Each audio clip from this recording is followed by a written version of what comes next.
Good afternoon, everybody. Thank you for joining us. We're really, really pleased to have you with us this afternoon.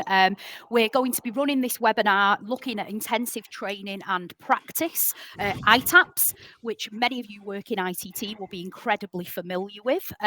We think we've built an absolutely fantastic tool that's really going to help you overcome some of those barriers and challenges that you're going to face. And that's really what we're going to talk about with you for the next hour or so, including a demo of some of the things on our platform that we think are going to be really, really transformational in your support of trainees and mentors. So just to introduce myself, first of all, my name is Haili Hughes. I'm Director of Education at Iris Connect. And I have also a personal interest in this topic because alongside my role at Iris, I also work at the University of Sunderland running mentoring. So I have been subject to filling in the market review accreditation like everybody else and sort of devising what we're going to do for our own ITAPs. I'm here today with my colleague, Andy Newell, and I'll let him introduce himself. Hi everyone, I'm Andy. I'm Managing Director here at Iris. Over the years, been responsible for quite a range of things within the company now, but focus now specifically on how we can build the educational tool set on the platform to best meet the needs of our customers, and of course that includes initial teacher education. Thanks, Andy. So I want to kind of start really by just giving a little bit of an overview for those of you who aren't necessarily working in ITT or haven't seen what ITAP means and are interested in what we're doing, because I know we are live streaming this to Twitter. And on that, actually, if you have any questions at all about anything that we say or you want to know more, please do take the opportunity to type into the chat, and Andy and I will address some of those questions a bit later on during the webinar. So very quickly, kind of an overview of what the ITAP is. It's an opportunity which is additional to the 24 weeks that trainees usually get on placement within different schools, for trainees to focus on really specific and tight and granular elements of practice. Now, obviously, there's been some controversy over the DfE market review, but all of the providers that I speak to have been quite positive about the ITAP because I think it's a really good opportunity to get that expert input, to work on targets that are very specific, that really match trainee needs, and a chance to be adaptive as well. Now, recently, most of you who are viewing will be aware that there was some, just before Christmas, there was some Department for Education ITAP guidance released that I think made it a bit clearer on sort of the structure of what an ITAP might actually look like. And for a long time, actually, at Iris Connect, we've been thinking about building a tool which matches this kind of structure and complements the brilliant things that are already going on in ITT. So just a rough rundown, really, of what this guidance suggested the structure of an ITAP might look like. Like most continuous professional development or PD sessions in a school, the ITAP might start with some expert input. So what might that look like? The guidance is quite generic, to be honest, on that. That could be videos of experts. That could be an expert from a school. It could be a national expert. Lots of providers are doing it their own way dependent on their context. So that expert input would include some idea of what really great examples of effective strategies might look like in that specific ITAP criteria. So for example, if your ITAP was on questioning, well, actually, what does great questioning look like? What are the active ingredients, if you like, of questioning? So that expert input will talk about the theory, but it'll also talk about the active ingredients. Like, again, most CPD, if we think of those EF mechanisms, that would then be followed by observations of actually what does this look like in practice. So again, the DfE have been really generic with that guidance. They have said that could be somebody literally modelling it live, so a lead mentor, one of your experts that you've got in, a member of university or SCIT staff. But it also could be video exemplars as well of observations. And there would be that element that follows that of deconstruction. So, we know because of cognitive science that if a trainee who is on the more novice end of the spectrum in that domain is watching a lesson example, they might not know what they don't know. So they might need help with deconstructing that either collectively as a group with other trainees and also with some input from expert mentors as well. Then following that deconstruction, we need that really clear opportunity for practice. And I'll let Andy explain how we've kind of envisaged that practice a little bit later on when he does his demo of our ITAP tool. But, we see practice as being a really holistic opportunity. That includes approximations. It includes group practice. It might include cognitive rehearsal. It might include out of context rehearsal and then that in context practice as well. So, that's a huge area there, that opportunities for practice that can be utilised on these ITAPs. And then, of course, after that practice, we need that expert feedback. And that expert feedback also needs to link in to a circular motion to the expert input at the start. So, how is the feedback linking back to the active ingredients that were mentioned at the start and that all important research that underpins all of our research informed strategies? So, this is the kind of generic sort of suggestion that the Department for Education have made for the structure of the ITAP. And the tool that we've built, hopefully that Andy can take you through in just a second, we think really lends itself really to this structure.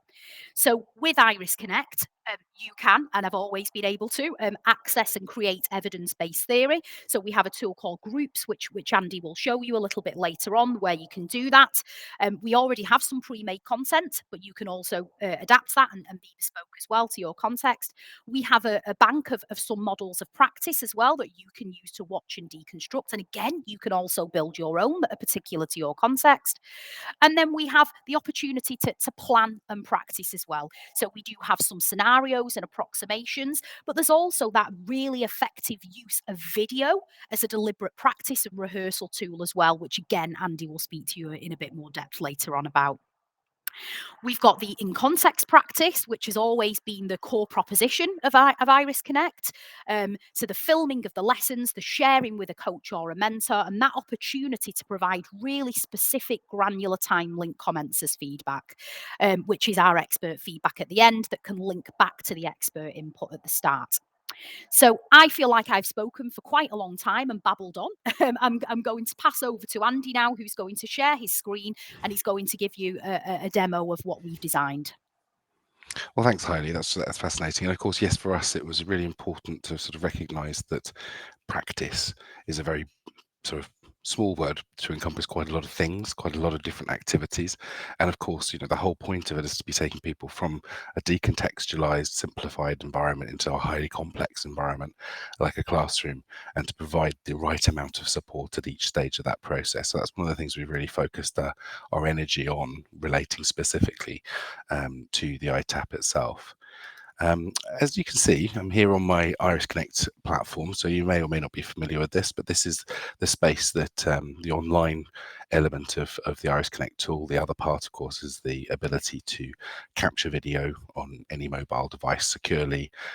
You can de-anonymize the video at the point of capture. It can be uploaded, and once it does upload, it deletes from the local device and appears in the user's video library like this. We'll come to this in a minute because this is a really key part of the whole kind of cycle of usage within an ITAP. What we've got here on the home page is the instructional palette. So this is the space where the various different content that you're going to be sharing with your trainees is going to be presented. And as you can see, we've picked just a standard 4 area of like focusing on behavior, focusing on instruction, focusing on questioning, and focusing on assessment and feedback as being our 4 domains for the instructional palette. Of course, all of this sort of content is editable. It could be your content that we present using this architecture, or you can leverage the content that we already have, or something in between, where you may work back from the content that I'm about to show you and actually make additions or alterations to make it more applicable to your context. So let me show you what it looks like to kind of work through an ITAP on the Iris Connect platform. So in essence, when Haili's talking there, there are 2 really sort of key elements of this process. Number one is the sort of the theory and the models and the examples, and then the second is a much more personalized journey of practicing and implementing and gaining support from your peers and coach or tutor as you put it into practice in real contexts. So let's look at the first element of that first, which is the sort of the theory, the models and the examples. So within this space, the first element, we're obviously talking about expert input. It's possible for us to, in this space, obviously embed a recording from an expert who will be deconstructing those key active ingredients and the broader theoretical background to, in this case, instruction as a topic. And as you see, these can be embedded on the pages. They can present, and then there's spaces available for trainees to use discussion forums, etc., to either answer specific questions about the expert input or communicate and discuss the content with one another. Obviously, this can be integrated as part of a webinar as well, and so the webinar can be booked and launched from the Iris Connect platform, and also the recordings of that webinar can come back into the Iris Connect platform too, to enable people to access it and reference it later on. So one of the key elements for us within the context of an ITAP is providing that sort of quick overview of the theoretical landscape in which we're working, and so that can be done using videos, but those videos could obviously cognitive load theory and the principles of effect, include voiceover animations, etc., to help sort of really kind of deconstruct the big ideas and make them much more tangible and easily digested by the trainees. Then we can start looking at the process of how cognitive load theory in this case might be applied in classrooms. And so in this case, again, more animations, but also highlighting the key principles that have been outlined originally, but we're going into more detail now about the key underlying features and key factors associated with implementing cognitive load theory as part of your instructional strategy.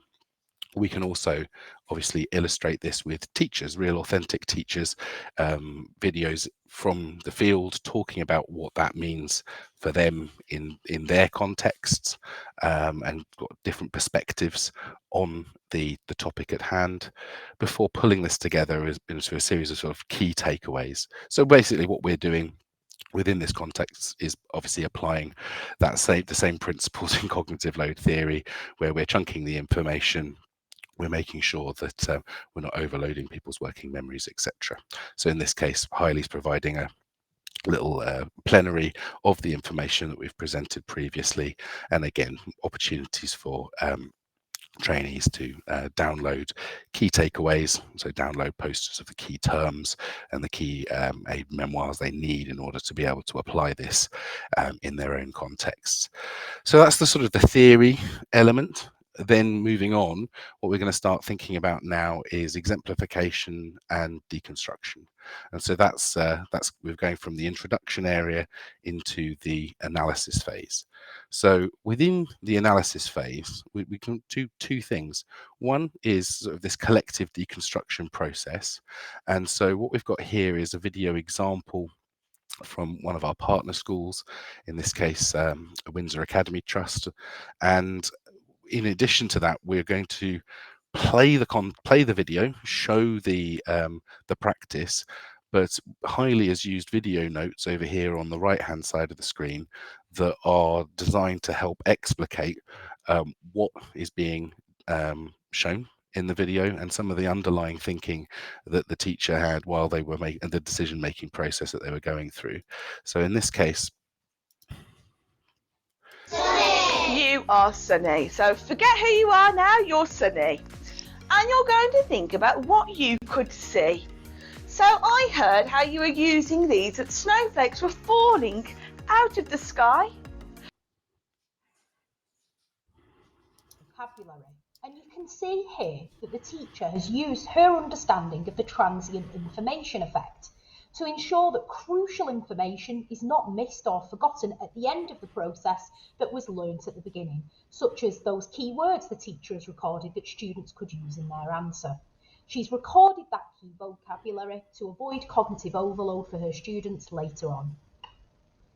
That snowflakes were dropping from the clouds, that the snow was sticking on the ground. I'm going to show you now, how we turn this into a sentence. So what you can see happening there is the video of the practice that's been captured on the left, and then the video note on the right, when it reaches the relevant time within the video, will trigger, move up to the top of the screen, and obviously the video will play back.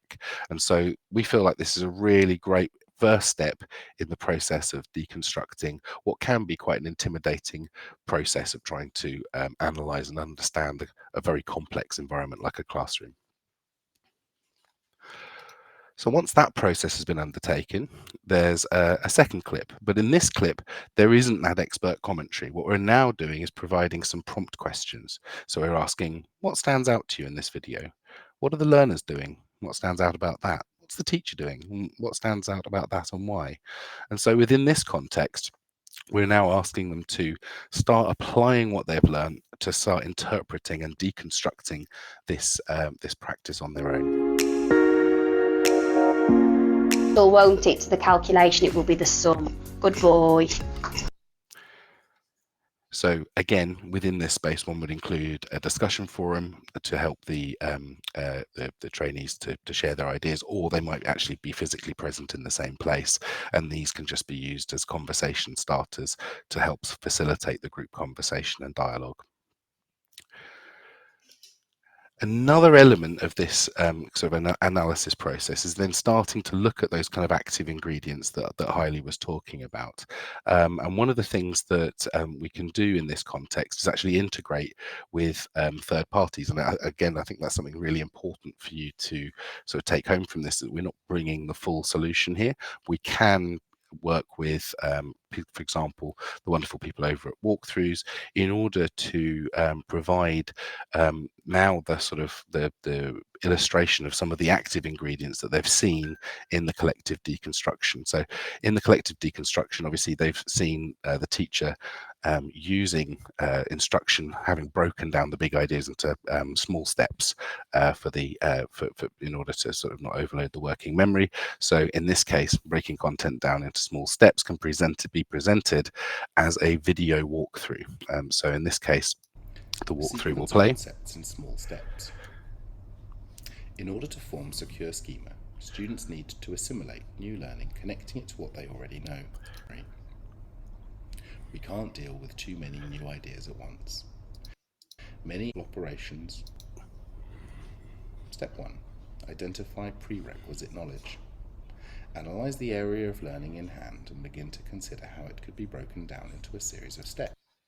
So step 1, identify prerequisite knowledge. Now using our term link comment, they can move to the second key step in this sequence, which is identify the most basic first steps, just by clicking on the note. Identify the most basic first steps. This is often the most important decision, where to begin.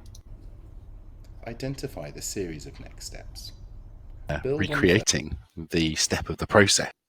So the other element of this, of course, is that we can use this same environment to now ask the trainees, in order to record their own media comments, replicating the key skills that are being deconstructed within this space. So, for example, they can click on the cue, identify the next key the series of next steps, and then they can click on media comment and use their own video to actually record themselves presenting back what they're learning from the key sequencing that we're seeing, or in fact replicating the physical behaviors that may be being prompted through the walkthrough.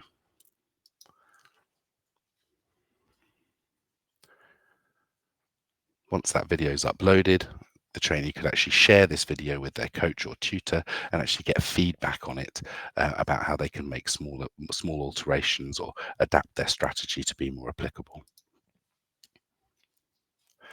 So coming back out now from the sort of theoretical section. Now we're going to start looking at how we can kind of practically apply this in a more personalized way for each and every trainee. So if I come back to here, you can see that on the left, that was the theory. And then on the right-hand side here is the pathway.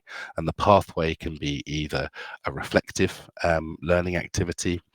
It could be a coaching learning activity with various different steps of that process, or they could be collaborative activities. In this case, we're focusing on a coaching activity, and the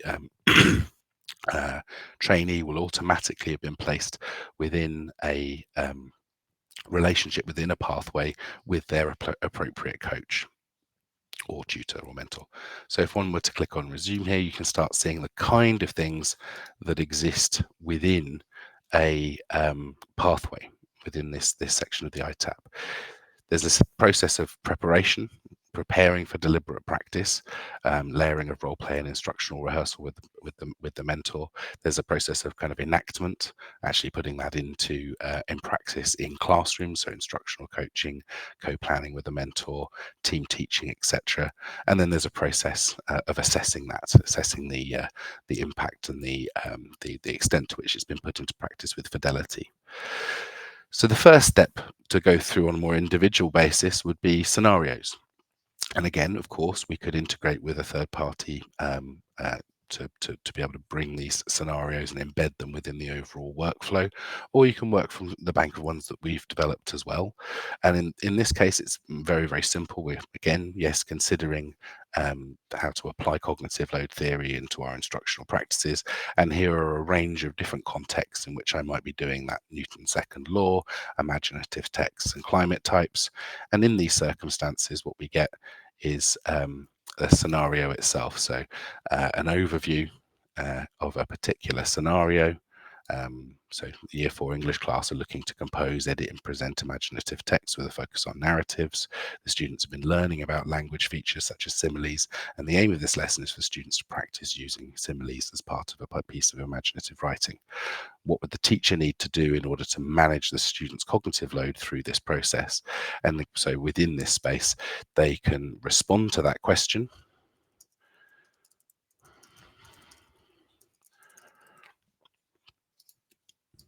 And submit their response.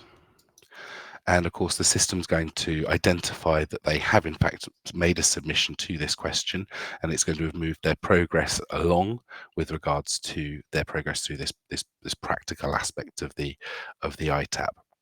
Now, the tutor or coach will be able to see their response and be able to provide feedback on the basis of that response.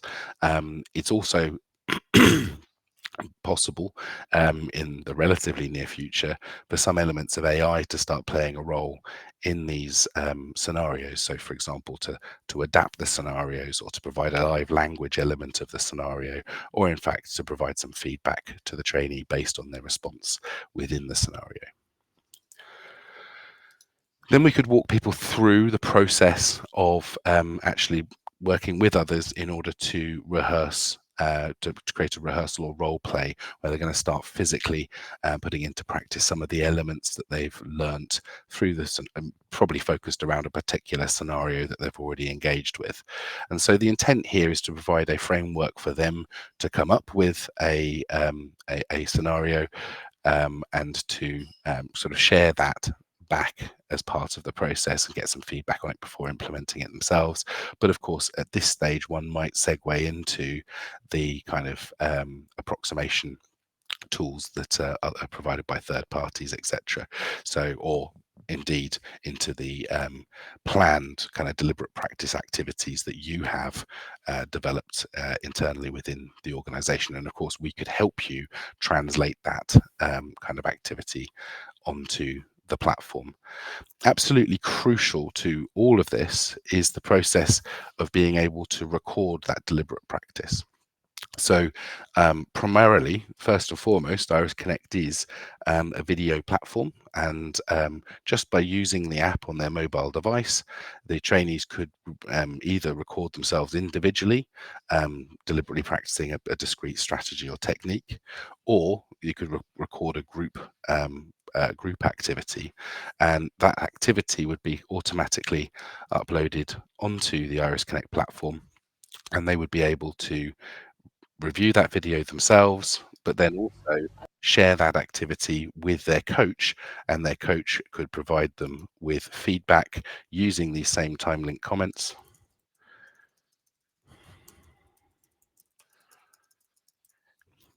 Which would be placed on the timeline of the video. So as they watch the video back, coach's feedback is going to scroll past at the relevant time and help them make small adaptations to their practice and help them make sort of incremental progress.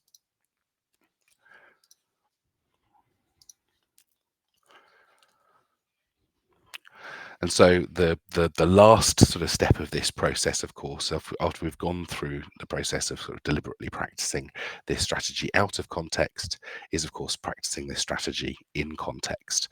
And again, video has an absolutely kind of crucial role to play in that regard, insofar as the exact same cycle that we've just identified, whereby the trainees could record their deliberate practice. Of course, they can be recording their actual classroom-based practice now, again with the potential to anonymize the video in such a way that individuals aren't actually identifiable, and of course that video very simply and easily can then be shared with, just by clicking here, can be shared with their coach or their tutor, and again the video would be shared with them. They'd be notified and they'd be able to receive feedback on the timeline of their videos. One of the crucial elements about all of this is that as the trainees are working through their ITAP on the Iris Connect platform, the data from their progress is being shared back to the administrators of the program. So on this dashboard, you can see, obviously we're on the first topic, which is instructional scaffolding, but you can see that there's been, this is the sort of progress across the cohort as they've worked their way through the various steps of the ITAP, and obviously each individual coachee's ITAP progress is recorded here underneath, with the ability for system administrators to click through and to see the progress that they're making and maybe provide additional support should it be necessary. One last sort of reflection on all of this is, obviously I'm talking about the use of video tools within the quite tight confines of the ITAP itself. However, these video tools can be and are extensively being used as part of the process of providing additional support for trainees once they're out on placement.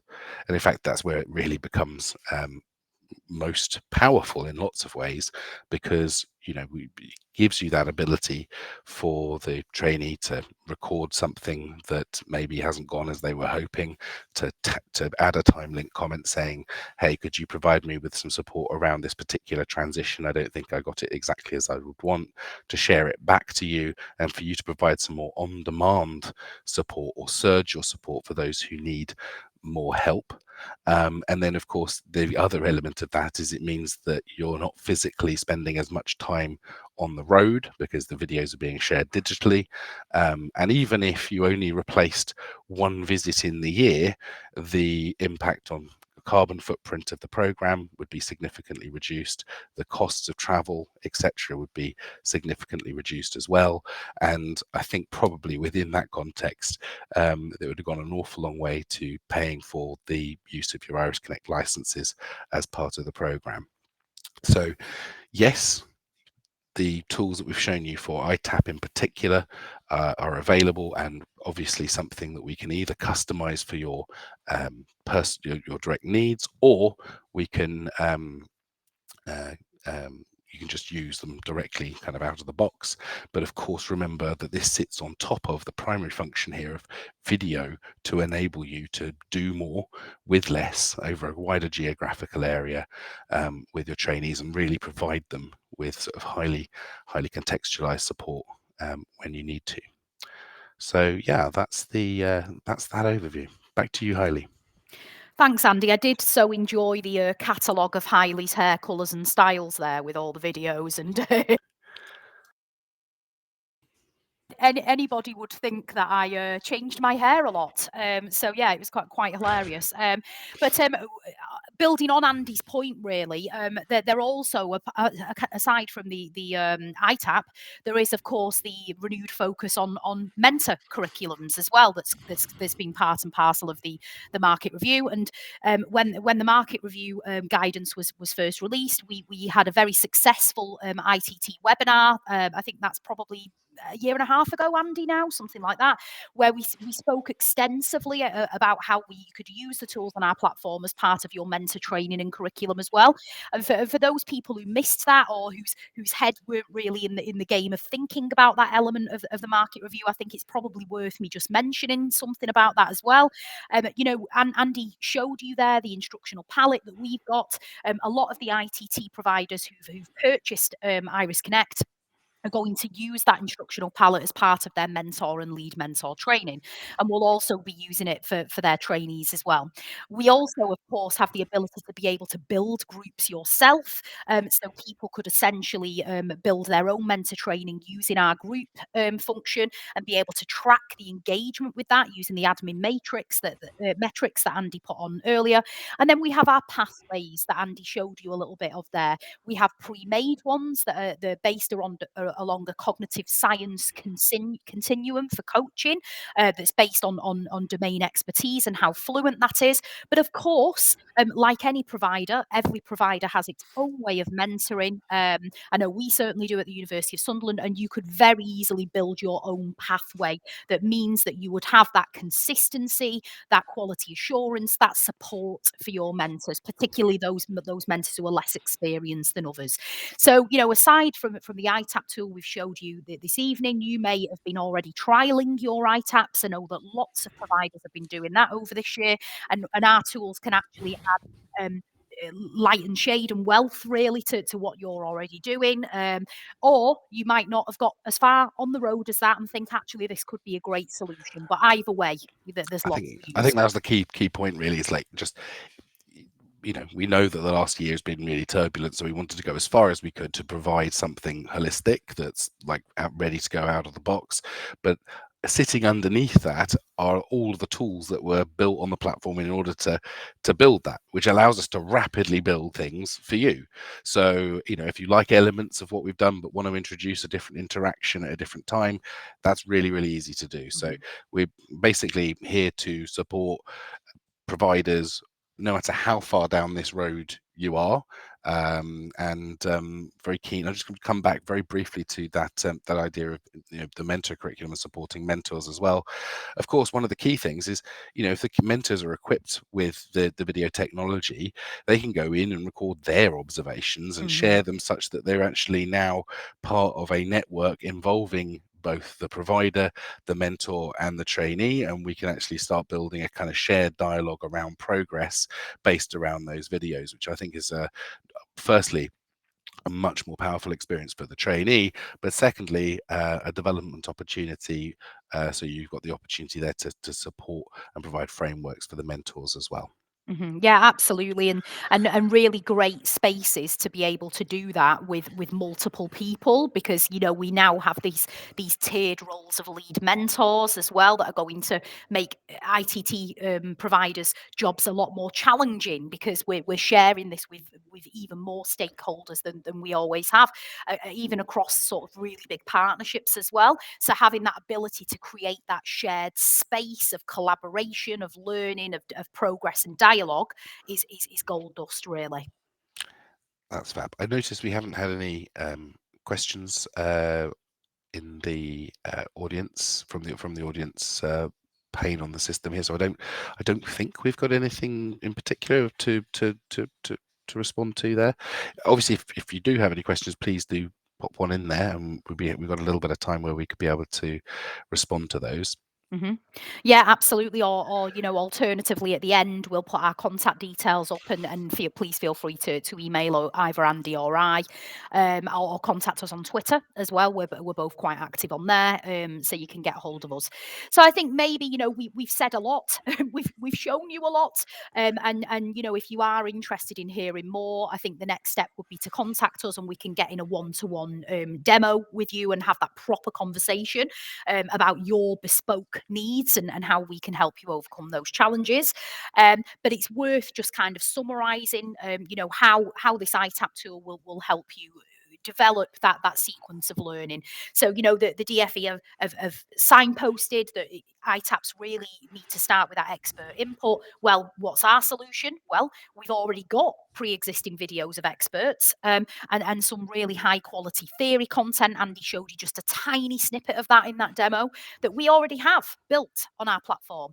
But we also have the technology to be able to clone our material, to adapt it, or actually to support you in the creation of your own as well. So that's our expert input. We then move on to the next stage in the sequence of ITAPs, which is the observations of the examples. Well, again, as Andy demonstrated, we have those pre-existing bank of video examples. And we're still iteratively working with a lot of our partner schools and multi-academy trusts that we work with to build and extend on that library as well, to make sure we've got all of those foundation concepts covered in the CCF. But again, you can use our technology and utilize it to build your own institution library as well, which is obviously really, really powerful. When it comes to the deconstruction, Actually, may I just take a step Oh, on yes. that? Yeah, Just yeah. rewind a little bit. Just that library piece. I think one Yes. of the really with the organisations that we're working with already in the space of ITT, the real power of being able to go from one year to the next and taking the videos that the trainees and mentors have created over the course of year one, identifying the ones which best exemplify the active ingredients that we're looking to explore, and using them as part of the training program in year two, Yes. and so on.